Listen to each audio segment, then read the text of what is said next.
Good morning. It's been 2 weeks since that car accident, and I'm just crawling out of my skin. Being here all the time, I need freedom.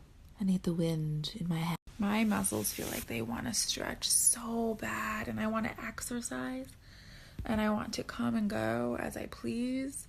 And they're trying to talk me into one more week, but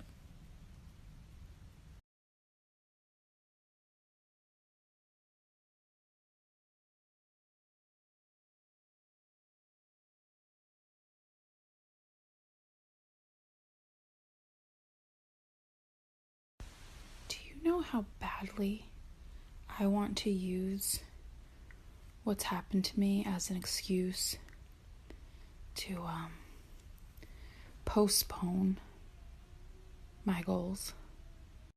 Limitations are okay, but quitting on something is not. And the more you put something off, the more time you'll allow before you even start. Sometimes we don't do something because we're afraid we're not going to do them well. Like we're not in the right mood to do it or have the right energy level.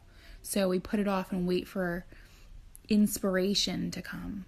That pessimistic voice inside you keeps you looking at the shadows, the things that aren't perfect or right about it.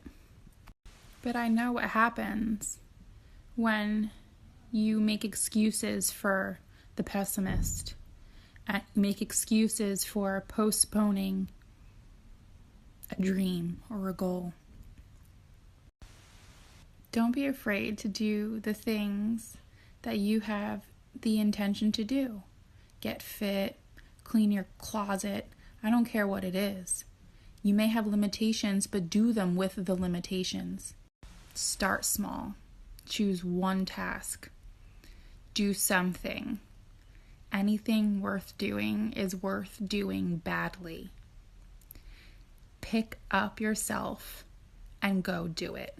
You will find this kind of rush of satisfaction with yourself, like a high on life kind of feeling when you do it, when you take this step, even if it was a bad step, that you actually got up and did it. That, my darlings, is not the challenge. The challenge is after you do it, and you do it once, you do it consistently. You do it every single day, consistently, until suddenly you find yourself an expert. And then the task is done and something else grows up on the inside of you because it just breeds more change. It breeds more accomplishment.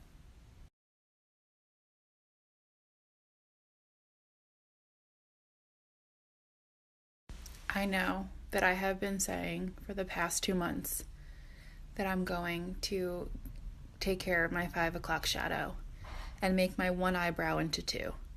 But I mean it today. I'm doing it.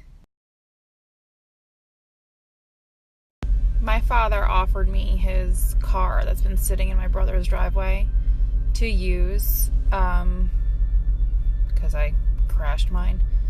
But it's a serious downgrade, and I'm not down with that. He told me it was registered, and all I had to do was add it to my insurance, so I had something to get around with until I decided what I was doing. But it expired in December,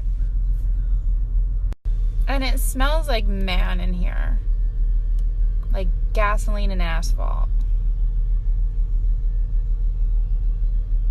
Wait, let's start over. I'm so thankful that I have this car to get around in.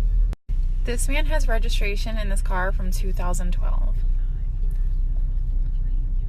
And look at these side view mirrors. Yeah, I can't.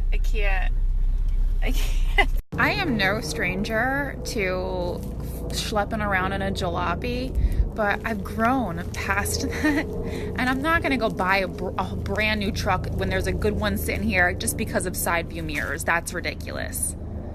Because it's pretty decent looking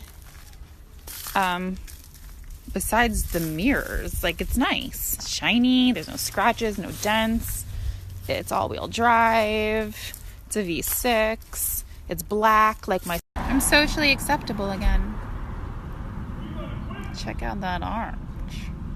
Oh, yeah. My mother forgot me. Dropped me off here and forgot me. I got somebody to make me side view mirrors, and they're meeting me at the car to install them for me today. I got the car insured, and I have to do the registration online and just wait for it. So now I have to decide if I'm going to Uber home, because my mother really did forget me. I wasn't joking. She dropped me off here, broken bones and all, and fucking forgot my ass. So you can see why I want my own car now. But the man coming to install my side view mirrors is coming in like an hour or two, and it's like 3 towns over from where I live. So I'm in a little bit of a debacle. So do I Uber home? And then in a couple hours when the guy is coming to install the side view mirrors, then Uber back to the car? Because clearly I cannot count on my mother.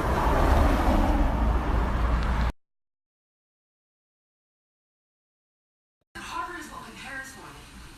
And what do you want?